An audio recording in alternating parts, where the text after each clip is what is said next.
ఏటి కొప్పాక టాయ్స్ వార్తల్లో ఉన్నాయి. రీసెంట్‌గా రిపబ్లిక్ డే పెరేడ్ జరిగింది కదా! ఢిల్లీలో కర్తవ్య పథ్ దగ్గర. అక్కడ ఆంధ్రప్రదేశ్ ట్యాబ్‌ల మీద ఈ ఏటి కొప్పాక టాయ్స్ అనేవి ప్రదర్శింపబడ్డాయి. ఏటి కొప్పాక అసలెక్కడుంది? ఇంతకుముందు విశాఖపట్నం జిల్లా, ప్రస్తుతం ఉన్న అనకాపల్లి జిల్లా. ఇక్కడ వరాహ అనే రివర్ ఉందన్నమాట. ఆ రివర్ ఒడ్డున ఒక చిన్న పల్లెటూరు ఏటి కొప్పాక. అక్కడ టాయ్స్ చాలా ప్రసిద్ధి. చెప్పాలంటే ఆ టాయ్స్ అనేవి చైల్డ్ ఫ్రెండ్లీ అనమాట.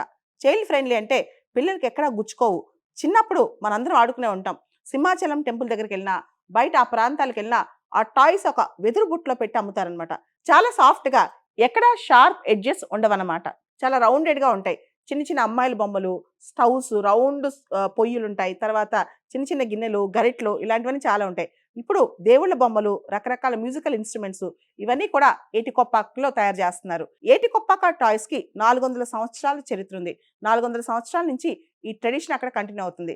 2017లో ఏటికొప్పాక టాయ్స్‌కి జీఐ ట్యాగ్ గూడా ఇచ్చింది భారత ప్రభుత్వం. అంతేకాదు 2023లో ఎవరైతే ఏటికొప్పాక టాయ్స్‌ని రివైవ్ చేశారో, వాటి పునరుద్ధరణ కోసం కృషి చేశారో సివి రాజు గారికి పద్మశ్రీ గూడా ఇచ్చి భారత ప్రభుత్వం సత్కరించింది.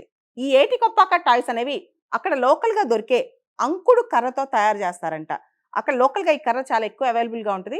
ఇది చాలా సాఫ్ట్ వుడ్ అని కూడా చెప్పొచ్చనమాట. అంతేకాదు దీనికి షైనీ కోటింగ్ కోసం, దీనికి అద్దడం కోసం లాకర్ అంటే ఒక రెసిన్ అనమాట. ఒక గమ్మీ సబ్స్టెన్స్ లాంటిది. ఇది ఇన్సెక్ట్స్ నుంచి ప్రొక్యూర్ చేస్తారు. ఇన్సెక్ట్స్ నుంచి అది ప్రొక్యూర్ చేసి నేచురల్‌గా దాన్ని షైనీ కోటింగ్ కోసం వేస్తారనమాట. దాన్నే లాకర్ అంటారు. ఇదొక గమ్మీ లైక్ సబ్స్టెన్స్ అని చెప్పొచ్చనమాట. దాంతో పాటు ఈ బొమ్మల పైన ఏసే కలర్స్ కూడా నేచురల్ డైస్ అనమాట. ఆర్గానిక్ కలర్స్ అనమాట. దానివల్ల ఎటువంటి హార్మ్ జరగదు ఎన్విరాన్మెంట్‌కి. Eco friendly. ఎవరైనా ఆడుకున్నా చిన్న పిల్లల దగ్గర నుంచి ఎవరు ఆడుకున్నా సరే వీటి వల్ల హాని అనేది అసలు జరగదనమాట. ఏటికొప్పాక టాయ్స్ అనేవి ఇప్పుడు చాలా ట్రెండింగ్‌లో ఉన్నాయి. ఏటికొప్పాక టాయ్స్ అనేవి ట్రెడిషనల్ టాయ్ మేకింగ్‌లో ఇప్పుడు చాలా ట్రెండింగ్ టాయ్ మేకింగ్ అనమాట. 2020 సంవత్సరంలో మన ప్రధాని నరేంద్ర మోడీ గారు మన్ కీ బాత్‌లో మాట్లాడుతూ ఈ ఏటికొప్పాక టాయ్స్ గురించి ప్రస్తావించారు కూడా.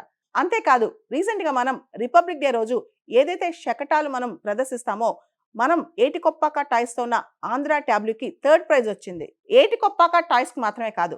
మనం చూస్తే గనక కొండపల్లి బొమ్మలకి ఆంధ్రప్రదేశ్ నుంచి ఉన్న కొండపల్లి బొమ్మలు కృష్ణా జిల్లాలో దొరుకుతాయి.